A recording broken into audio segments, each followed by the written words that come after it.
Imagine yourself communicating with a difference. Pandimensional Solutions helps you do this. Whether live spectator events, taped broadcasts, or real time audience engaging programs, you can benefit immediately from the tools Pandimensional Solutions will share with you. Do you want to make a difference? Contact us at pandimensional.com.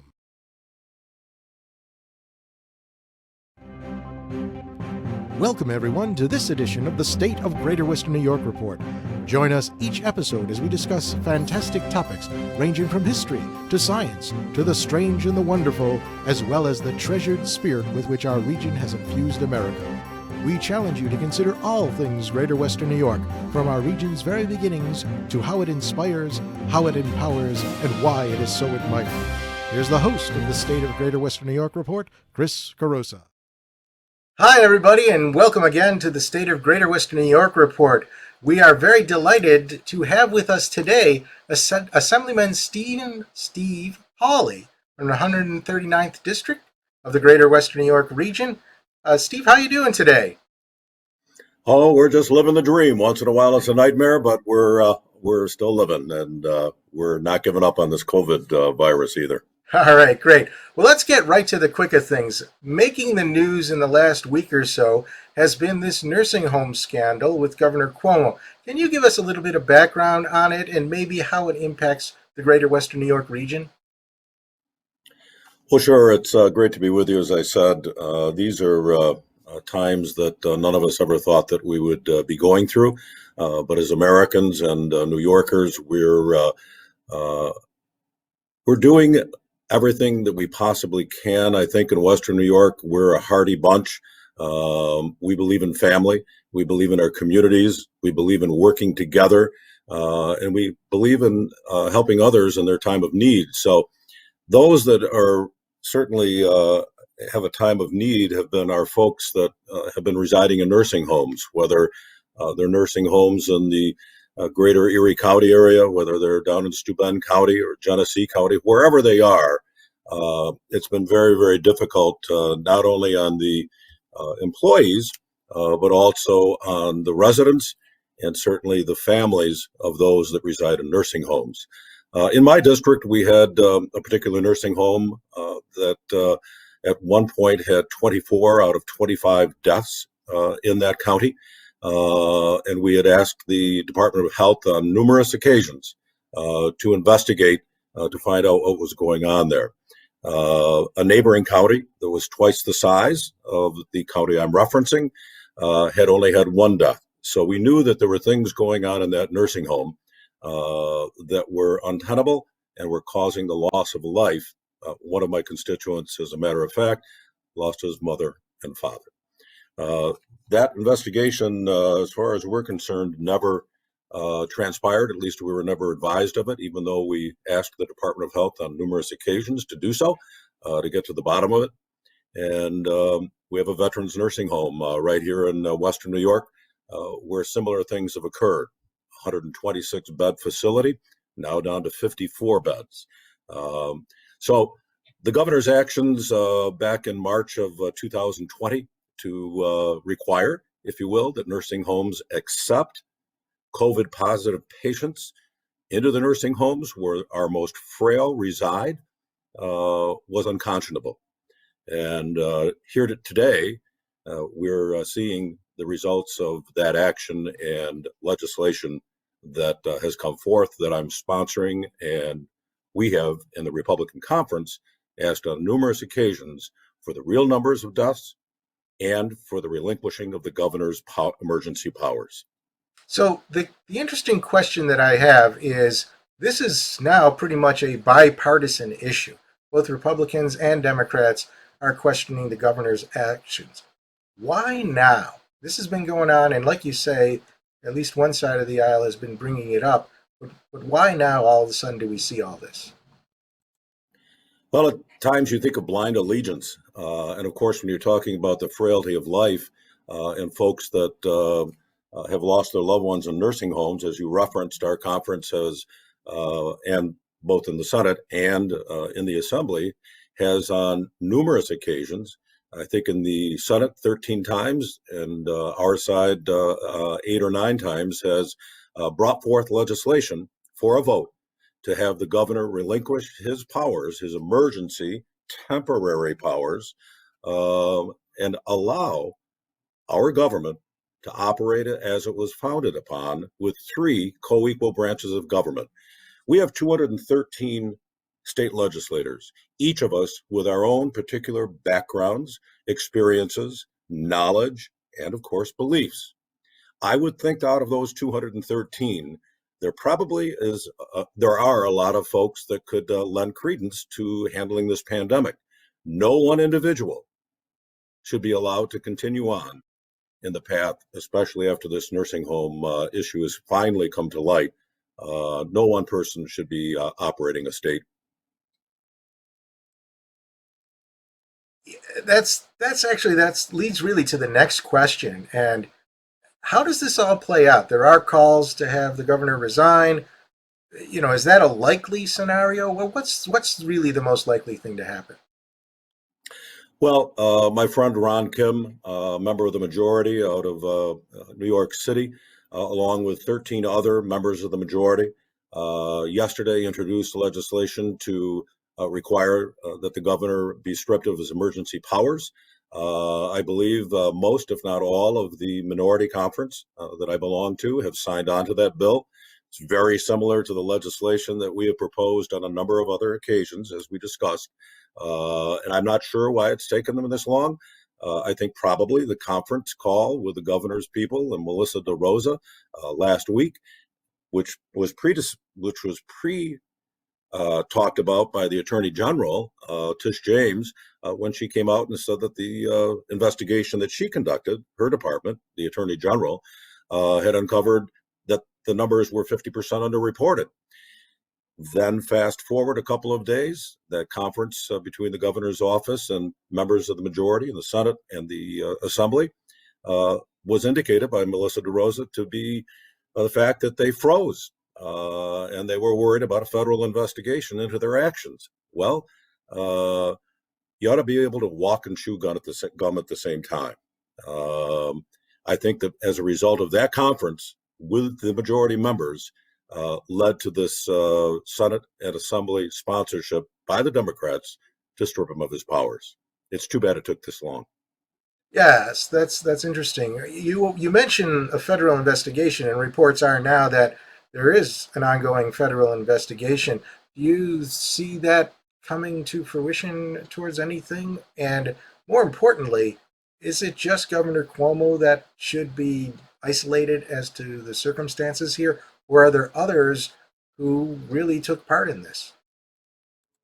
Well, as we've talked about before in this interview, we have had an ongoing question of the governor and the commissioner of health, Howard Zucker, to release the final numbers or the real numbers, if you will. It doesn't matter whether you're undergoing an investigation or not. You ought to be leveling with the duly elected state legislators, 213 of us in the Senate and the Assembly. And most important of all, you ought to be leveling with the people that lost loved ones in nursing homes. So where this investigation goes in terms of the FBI and the Eastern District, at the bottom of it, get some answers for those that lost loved ones, and make sure that our nursing homes are operating the way they should, taking care of our most frail and elderly. Do you see anything that could be done in the future to prevent something like this happening again? And in particular, what I'm thinking is, did the executive powers did that really become an overreach? And might we avoid using, or could you even imagine a time in the future where we would resort again to doing that? Well, I think what needs to happen is we need to be prepared for something like this that might happen again. No one thought that anything like this could happen. It has. And we need to have PPE available. We need to have ventilators available in the event that something like this happens again. Every year, and I've been doing this 15 years, the end of this month, we know that those items were always removed from this governor's budget. And so he has only to look in the mirror at himself to understand that his actions or lack of action has had a deleterious effect on this pandemic. So we need to be prepared. The president sent all kinds of emergency equipment to it, gave him a ship in New York City, opened the Javits Center. None of those COVID positive patients had to go into nursing homes, but politics got in the way of utilizing those emergency supplies as well as the ships. Do you think that this really can all be blamed on the fact that he did have the executive authority to do this, the very rare once in a time type of executive authority? And maybe is that something that could be restricted more in the future? I'm sure that legislation will be introduced relative to allowing the executive branch of government to assume total and full control of the state of New York.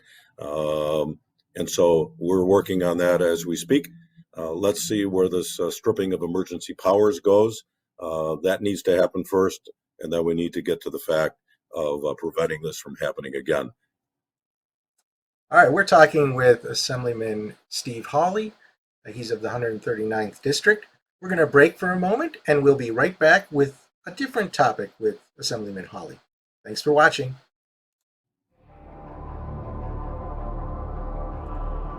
Through the mists of time, nature and man have both created and buried treasures beyond the imagination. With the ages, these riches slowly dissolve into mere myths until they are forever forgotten.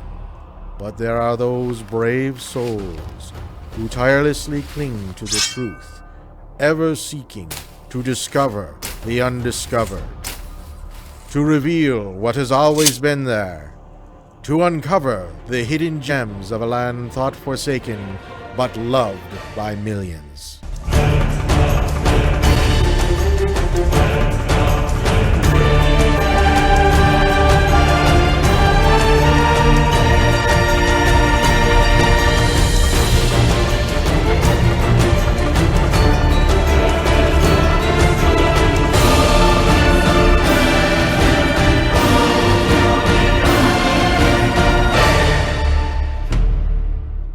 50 Hidden Gems of Greater Western New York. Discover the secrets in your own backyard. Buy your copy now at 50hiddengems.com. Welcome back, and we want to again encourage you, if you're watching live in the presentation on the Zoom broadcast, please ask any questions that you might have. We do have at least a few people here, and my head will tilt every once in a while so I can read what they're doing. I apologize for that. But back to Assemblyman Hawley. What other sort of topics of interest, in particular to the Greater Western New York region, do you see surfacing in Albany this year, maybe with the budget or something else like that? Well, there are always many issues that come up each and every year, but this year especially because of the pandemic and the closure of so many businesses, so many small businesses. We can still go to Walmart and Target, but going to our restaurants and other establishments, small business, has been so very difficult. So the budget this year certainly is going to be the most interesting of all that I've been involved with.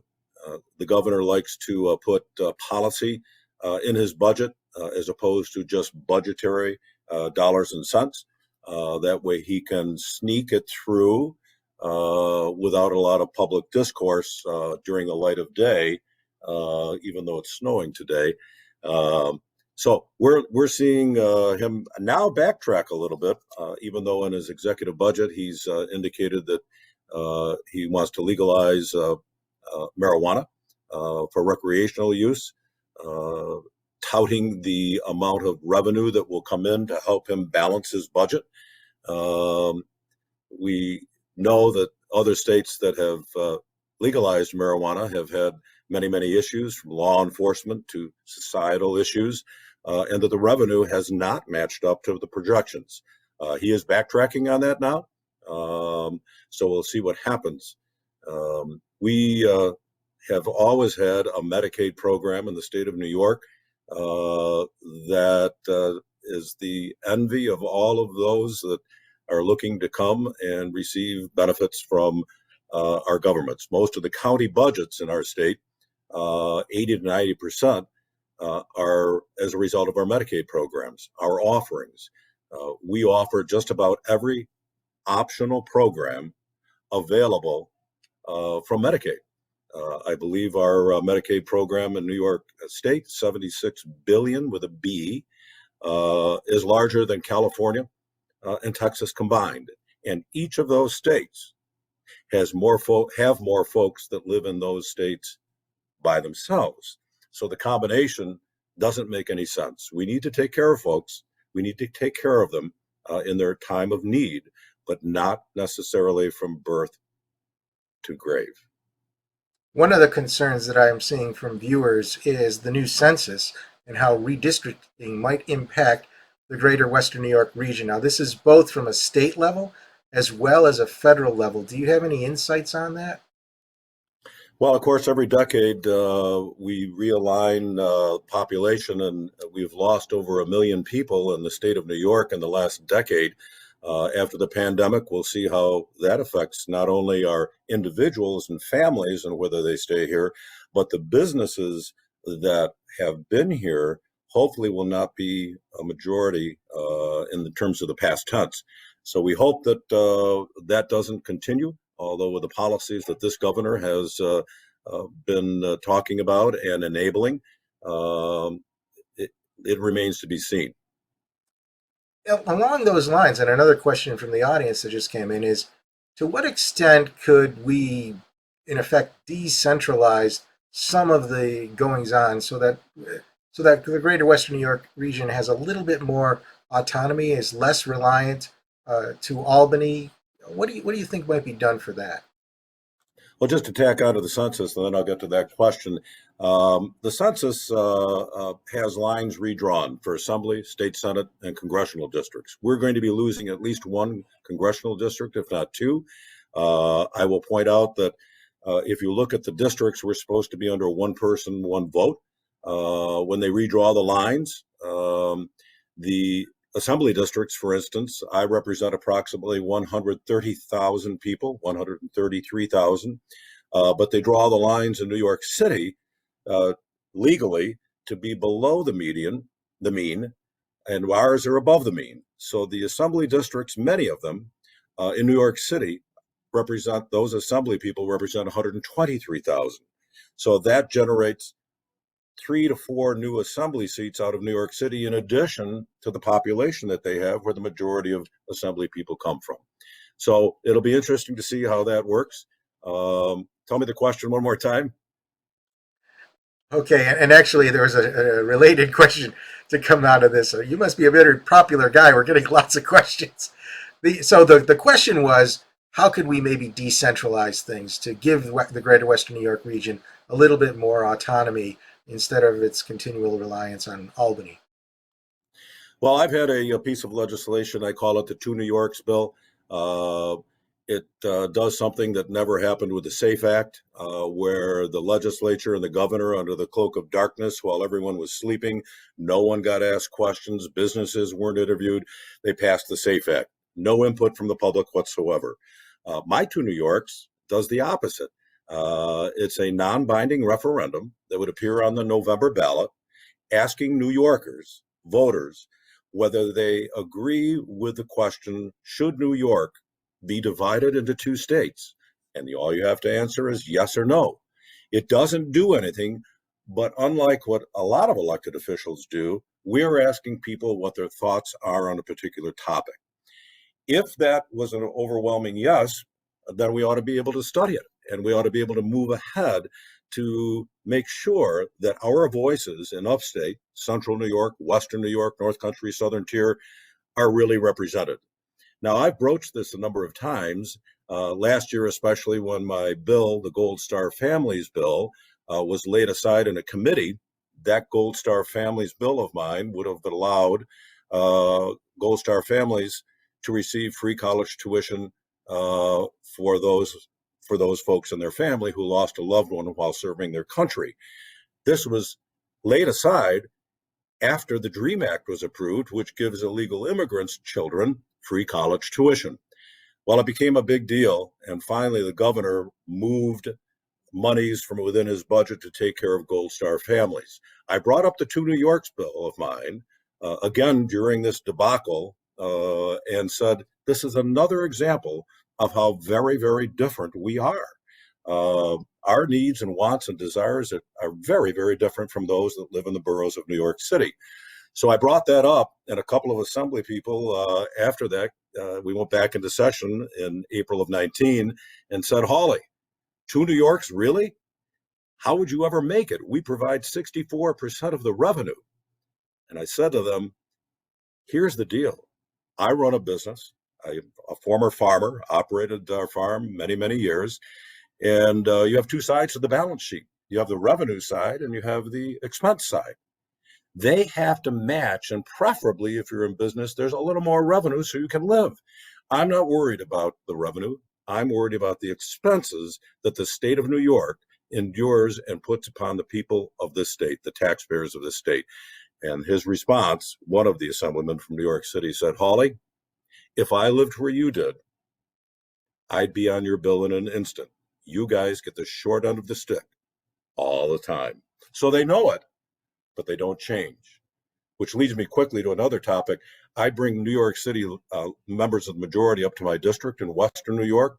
I give them a tour. I take them to farms. I let them talk to immigrant labor. I take them to small businesses, county fairs, and their eyes are totally open and their mouths are as well open. Then I go down and visit them, trying to create relationships in a positive way as opposed to a negative way. We have time for one more question, but I don't want to leave this topic for ever quickly. So your bill is just suggesting a simple yes, no. It's not proposing where the split would be or anything like that. Just a simple yes, no. And yeah, we're asking folks what their thoughts are on a topic first, and I happen to think that folks in New York City would support it because so many of them have never been here, don't know how we live, don't know what our values are. So I think that the mass population, 8 million people, I don't know how many voters there are down there, but there are a lot, would support it, as well as the vast majority of those of us that live in upstate New York. so what's preventing it from being on the ballot if it's a simple yes, no question? That's a good question. Whatever prevents anything from coming out of committee in a chamber controlled by New York City folks? It's not controversial. They don't want to know what their people think. Sad. It would seem like all the legislators from the Western New York area would be on board with this. Is that the case that you've seen? Yeah, we've got a lot of sponsors. Of course, most of them a number of them from Long Island. Long Island has for years wanted to be a separate state. Staten Island for a number of years has tried to withdraw as a borough of New York City. They don't want to be part of New York City either. So there's a lot of support. Senator Robach was the Senate sponsor along with me for years. I believe this year we have Senator Rath, a new senator from Western New York, on the bill. So we have the bill in both houses.